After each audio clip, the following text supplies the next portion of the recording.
What would your advice be to unattractive guys? I mean, it depends on what their attributes are, because I've seen a lot of unattractive guys with really hot girls. I mean, if they're rich, then they can use their money in many different ways to create, pipelines of girls coming in. So then you can have jealousy, you can have pre-selection, you can have competition, all these things. And, you can create scarcity. I mean, money's a powerful tool. Just most guys use it in the wrong way. They'll buy a girl a purse, or they'll, just stupid shit that actually hurts them.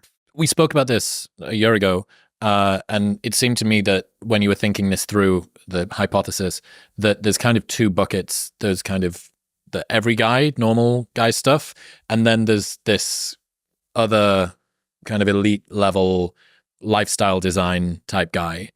What's interesting or unique, or what's the setup for that guy that's maybe got fewer limitations? Yeah, I mean, that would be, for me, the more fun to do more, one-on-one stuff with, because I can make a significant impact in his life. And most rich guys are used to using their money to get what they want. But in dating, a lot of times rich guys use their money and it cuts against them. How so? Well, they get right and wrong. They'll give a girl an allowance straight off the bat, which is good for control, but it's not good for respect. And I think, or they'll buy them purses before they've slept with them. And then the girl look, there's three buckets. There's guys that girls want to fuck. There's guys that girls want to date. And then there's both, right? What you don't want to be in is the bucket of I want to date him, but I don't really want to fuck him. That's the bucket that you fall into when you buy her a purse before you have sex with her, And so then she looks at you like, how much can I get from this guy? She looks at you like more like a meal ticket or a sucker. And the moment she does that, then all of a sudden you have to be below her because she's taking advantage of you, And so I see more guys use their money incorrectly to hurt them than I see them use it to help them.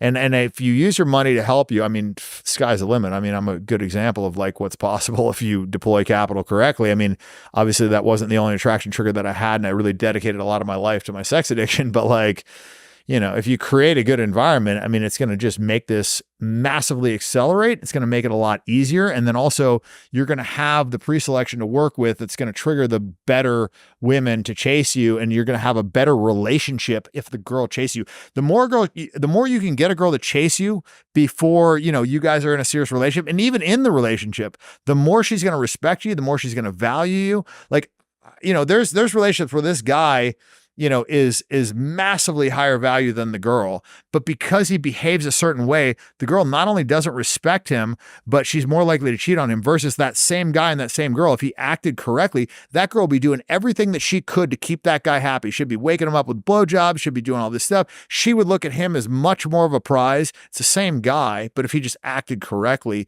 and didn't, do these common mistakes that these rich guys do. Have you tried to use theory of mind to put yourself into the position of a guy that's a little bit more anxiously attached than you? Someone for whom, when their partner maybe doesn't message back for a little while, or the girl that they're speaking to or whatever, that they kind of get activated and they sort of want to push in a lot more. It's all well and good for you, sort of semi-sociopath dating man, to, like sort of cut through, it doesn't matter, like working in this rational, robotic kind of way.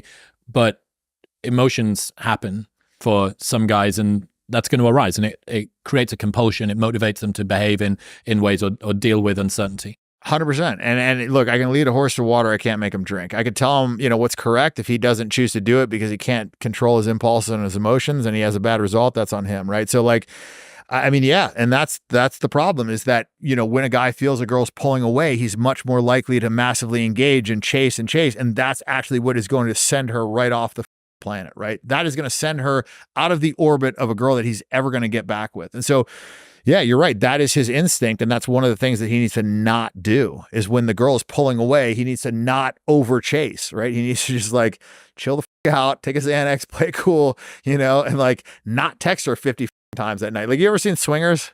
No. You never seen that movie? You got to watch it. Right. Anyways, so this fucking guy, like, you got to watch the movie. He like calls his ex and he's just like constantly like leaving messages on the recording. And anyways, when he stops caring, then she wants him back. But it's a classic movie. You got to watch Swingers.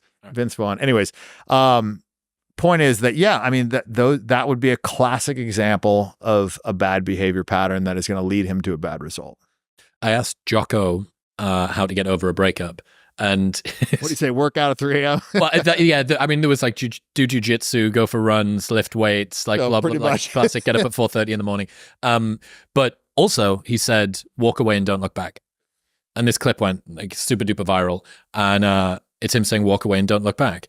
If she's the right one, walk away and don't look back. If she's not the right one, walk away and don't look back. Because if she's the right one, she'll come back around. Like, who knew that Jocko Willink and Dan Bilzerian were going to arrive at the same piece of dating advice? That wasn't on my 2024 bingo card.